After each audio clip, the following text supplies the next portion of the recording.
जी, बोलिए हाशिम। तो अभी जैसे फ़िलिस्तीन और इज़राइल का युद्ध चल रहा है, हम हाँ, सबको पता है। तो हाँ, अभी जगह-जगह मस्जिदों में आयत करीमा हो रहा है। तो हाँ, हम अल्लाह से दुआ माँग रहे हैं कि उनकी ठीक है। हिफ़ाज़त करे अल्लाह। जी, बिल्कुल ना? ठीक है, तो अल्लाह हमारी दुआ से उनकी हिफ़ाज़त करेगा, ये अल्लाह खुद क्यों नहीं कर रहा? पहले क्यों नहीं कर रहा अल्लाह? ठीक है। हमें तो अल्लाह से आप उम्मीद ये है क्वेश्चन करते बिल्कुल हैं ना। कि अल्लाह ताला मतलब कि उनकी हिफ़ाज़त क्यों नहीं कर रहे? देखिए अल्लाह ताला हाँ, अभी दुनिया को हाँ, जैसे कि अगर आप कुरान पढ़िएगा, तो कुरान में अल्लाह ताला साफ-साफ मकसद बताते दुनिया के। दुनिया इज़ नॉट अ जन्नह। जन्नत है किसके लिए? जो लोग आखिरत पे नहीं मानते उन लोगों के लिए। लेकिन अल्लाह ताला बोलते हैं, "अल्लज़ी खलक़ल मौत वल हयाता लियब्लुवकुम अय्युकुम अहसनु अमला।" कि उसने जितने ज़िंदगी और मौत बनाई ताकि तुमको आज़माए कि तुम में कौन अच्छे अमल करने वाला है। ठीक है? इसमें 2 जी, जी। सवाल है, हम लोग दुआ कर रहे हैं तो उसका क्या असर ये एक अलग क्वेश्चन है। आप बोल रहे हैं कि अल्लाह ताला खुद क्यों नहीं कर रहे? देखिए अगर अल्लाह ताला पहले ही से सब चीज़ सही कर दे, तो फिर दुनिया बनाने का मतलब ही नहीं। कुछ मतलब सब चीज़ जन्नत जैसा रहेगा, एक भी कोई मरेगा नहीं, कोई किसी को मारेगा नहीं, कोई जी, जी। किसी का कत्ल नहीं करेगा, कोई कुछ नहीं होगा। तो ऐसा नहीं होता। अल्लाह ताला ने दुनिया को उसी तरीके से बनाया। अब रहा सवाल कि क्या कोई किसी पे ज़ुल्म कर रहा है, किसी को मार रहा है, तो क्या अल्लाह ताला उसकी वजह से उसको जहन्नम में डाल देंगे? तो नहीं, ऐसा नहीं होगा। अल्लाह ताला बल्कि ये एक रियादुस सालिहीन की हदीस है, अल्लाह के नबी फरमाते हैं, गालिबन सही मुस्लिम की, कि अगर एक बेसींग बिना सींग वाली भेड़ को, बकरी को अगर किसी सींग वाली ने मारा होगा, तो अल्लाह ताला उसको भी पैदा करेंगे कयामत के दिन, और उसको जिसको मारा गया था, जिसका सींग नहीं था, उसको सींग देंगे ताकि वो उसको मार सके और अदल और इंसाफ हो सके। आप इमेजिन कीजिए कि जो लोग हुँ। बम बरसा रहे बच्चों के ऊपर में, क्या उनके साथ हिसाब नहीं होगा? वो लोग सोच रहे हैं, जी, उनका बिल्कुल सोच, होगा। फिरौन ने भी ये सोचा था कि मैं जब बच्चों को मार रहा हूँ तो मूसा तो नहीं आएगा ना, बच्चों को तो मैं मार ही दे रहा हूँ, सारे लड़कों को तो मैं मार ही दे रहा हूँ। तो क्या अल्लाह ताला वहां चाहते तो उन बच्चों को बचा सकते? हाँ, बचा सकते। लेकिन अल्लाह ताला आजमाइश के तौर पे बनी इसराइल के लिए वहां पर वो किए, ठीक है ना? अल्लाह ताला ठीक आजमाते है, भी है लेकिन बंदों को।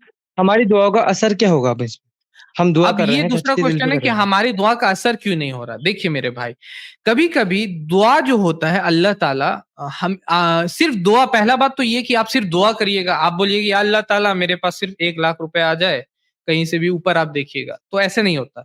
दुआ के साथ-साथ आपको अमल भी करना पड़ता है, ठीक है ना? सिर्फ़ दुआ जी, करने से बहुत सारी चीज़ें नहीं होती। तो अगर कोई मुसलमान सिर्फ़ बैठ के दुआ लेकिन दुआ आपका मोमिन का हथियार है, दुआ से असबाब मतलब कि बहुत सारे रास्ते खुलते।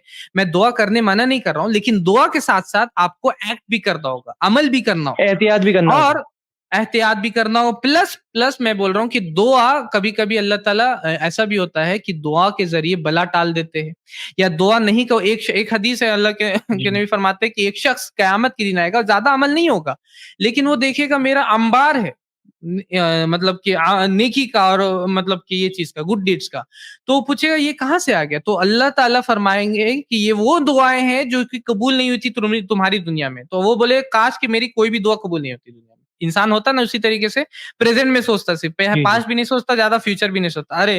पहले मेरी कोई दुआ ही नहीं कबूल करते अल्लाह ताला, ठीक है? तो कभी-कभी अल्लाह ताला दुआ को नहीं मतलब उस वक़्त फ़ौरन ये नहीं करके बाद में उसका अजर आपको देते हैं। प्लस अभी का जो सिचुएशन है उसमें मुसलमानों जी, को बिल्कुल। दुआ भी करना है, उसके साथ-साथ एक्ट भी करना है। अगर बॉयकॉट करना पड़े आपको, बॉयकॉट करने पड़े कोई गुड्स को, कोई इज़राइली प्रोडक्ट्स को, क्रिश्चियन ज़ायनिस्ट का कोई प्रोडक्ट्स है, डोमिनोज़ है, उनको बॉयकॉट करना है आपको, ठीक है ना? स्टारबक्स हुआ, जो भी प्रोडक्ट्स है जी, उनको जी। बॉयकॉट भी करें। उसके साथ-साथ अगर आप ऑर्गेनाइज़्ड वे में काम कर सकें, ऑर्गेनाइज़ समझते हैं ना? एक होता है इंडिविजुअल लेवल पे काम करना, ऑर्गेनाइज़्ड लेवल पे आप काम कर सकें, इसके लिए ऑर्गेनाइज़ेशंस बना सके, जो कि उसका ये काम सिर्फ अभी नहीं कि जब इज़राइल अटैक कर रहा है तो बस हम लोग बात करेंगे फिर नहीं बात होगा, नहीं। उसका कंटिन्यूअस यही काम होगा कि वो इस मसला का हल के लिए वो काम करते रहे। ऐसा नहीं कि सिर्फ जब अटैक करे या जब हमला हो, जब वो कॉन्फ्लिक्ट हो तब हम लोग बात करें, फिर हम लोग अपने घर में सोए रहे, नहीं। उसको कंटिन्यूअस आपको उसके ऊपर में काम करने के लिए अभी आप नहीं कर पा रहे तो उसके लिए आप ऑर्गेनाइजेशंस बना सकते हैं। आप लोगों से मिल करके अवेयरनेस फैलाएँ, लोगों को बताएँ उसके बारे में। तो बहुत सारे स्टेप्स है जो कि आपको ये करना होगा, और अल्लाह ताला जब वक़्त रहता है, जब सही चीज़ रहती है, हम लोग इंसान सोचता है कि अभी ये हो जाना चाहिए बस। लेकिन अल्लाह जी, ताला बेहतर जानते हैं कि क्या वक़्त होते हैं, क्या टाइम होता है और किस वक़्त। फ़िरऔन जब बच्चों को मार रहा था, तो बनी हुँ, इसराइल क्या दुआ नहीं करते होंगे? दुआ करते होंगे और उसमें से कोई शख्स ये भी सवाल करता हो बिल्कुल। कि ये क्यों मार रहे हैं? लेकिन उनको क्या पता था कि यही बच्चे मारने की वजह से उनकी मूसा अलैहिस्सलाम की माँ जो है वो बच्चे को वहां दरिया में डालेगी और वो बच्चा खुद फिरौन के महल में पलेगा। समझ रहे? मूसा फिरौन के अमल की वजह से ही उसका रद पैदा हो गया।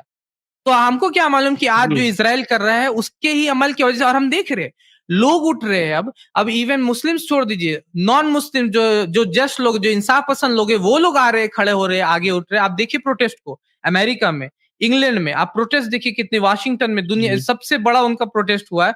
तो इज़राइल को वो लोग खड़े होके बोल रहे हैं कि यू आर रॉन्ग, आप गलत है और आपको ये नहीं करना होगा। तो उनके ही अमल से, के अमल से ही उनके लिए ये नुकसान पैदा होगा, ठीक है ना? तो इसलिए हम लोग जब ये सवाल करते हैं ना, आप देखिए, लो चले गए।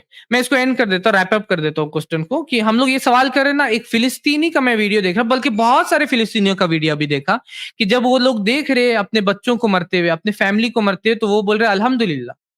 और वो जो ईमान है, उनका लेवल है ईमान का, उस लेवल को आप कंपेयर नहीं कर सकते। एक अमेरिकन है, मेगन राइस गालिबन नाम है उनका, तो वो उसको देख करके, और बहुत सारे अमेरिकन्स और यूरोपियंस उसको देख करके कुरान पढ़ने लगे वो लोग, और कितनों ने इस्लाम कबूल कर लिया ये देख करके कि उनका ईमान का लेवल क्या है। आप सोचिए, वो बोल रहे हैं कि हमारे साथ अगर ऐसा कुछ होगा तो हम तो सवाल कर रहे हैं कि ये मेरे साथ क्यों हो रहा है, why this with me God, क्यों मेरे साथ ऐसा हो रहा है? लेकिन वो लोग अल्हम्दुलिल्लाह कह रहे हैं। ये अक्सा के लिए ये सारी कुर्बानियाँ, ये सारी चीज़ें वो बोल रहे हैं, और ये प्रूफ है।